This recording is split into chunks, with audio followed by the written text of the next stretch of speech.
Hello guys, നമസ്കാരം. അപ്പോൾ ഞാൻ ഇന്ന് ഒരു ഗെറ്റ് റെഡി വിത്ത് മീ ആയിട്ടാണ് എത്തിയിരിക്കുന്നത്. നമുക്ക് അമ്പലത്തിൽ വരെ ഒന്ന് പോകാം. ആദ്യം തന്നെ ഞാൻ മോയ്സ്ചറൈസർ യൂസ് ചെയ്യുന്നുണ്ട്. അതിനുശേഷം മാമ-എർത്തിൻ്റെ ക്രീമാണ് യൂസ് ചെയ്യുന്നത്. അപ്പോൾ മാമ-എർത്തിൻ്റെ ക്രീമൊക്കെ ഇട്ടതിന് ശേഷം നമ്മൾ ഒരു സൺസ്ക്രീൻ യൂസ് ചെയ്യുന്നുണ്ട്. സൺസ്ക്രീൻ നമുക്ക് അത്യാവശ്യമാണല്ലോ. അപ്പം നമ്മൾ സൺസ്ക്രീൻ ഇട്ട് അതിനുശേഷം നമ്മൾ ഒരു BB ക്രീമാണ്. ഇതിൻ്റെ ആവശ്യമൊന്നുമില്ല എങ്കിലും ചുമ്മാ ഉള്ളത് കൊണ്ട് ചുമ്മാ ഇട്ടു. പിന്നെ ലിപ്സ്റ്റിക്ക്, ഒരു റെഡ് ലിപ്സ്റ്റിക്ക് നമ്മൾ ഇട്ടിട്ടുണ്ട്. അതൊക്കെ ഇട്ട് കഴിഞ്ഞിട്ട് അതിന് ശേഷം നമ്മൾ കാജൽ ഉപയോഗിച്ചിട്ട്, എല്ലാവരും കാജൽ ഉപയോഗിച്ചിട്ടാണ്, നമ്മൾ കണ്ണെഴുതുവാണ്. കണ്ണെഴുതിയിട്ടുണ്ട്. കണ്ണൊക്കെ എഴുതി നല്ല രീതിയിൽ എഴുതി കൊടുത്തതിന് ശേഷം നമ്മൾ അടുത്തതായിട്ട് ഐലൈനറാണ് യൂസ് ചെയ്യുന്നത്.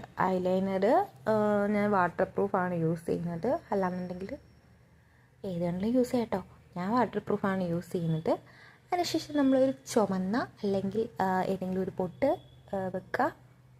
ഓക്കെ, ഏകദേശം കംപ്ലീറ്റ് ആയിട്ടുണ്ടെങ്കിൽ നമുക്ക് മുടിയൊന്ന് സെറ്റാക്കണം. എനിക്ക് മുടിയൊന്നും പ്രത്യേകിച്ച് നല്ല രീതിയിലൊന്നും കെട്ടാൻ അറിയില്ല. എങ്കിലും എൻ്റേതായിട്ടുള്ളൊരു രീതിയിൽ ഞാനിവിടെ കെട്ടുന്നുണ്ട്. മുടിയൊക്കെ കെട്ടിയതിന് ശേഷമുള്ള ഫൈനൽ ലുക്കാണിത്. പിന്നെ ഒരു കമ്മൽ, മാല ഞാൻ ചേഞ്ച് ചെയ്യുന്നില്ല.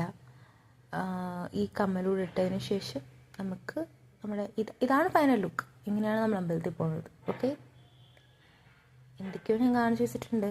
ഇതാണ് എൻ്റെ get ready with me. Okay, ഇത്രയേ ഉള്ളൂ. ബൈ.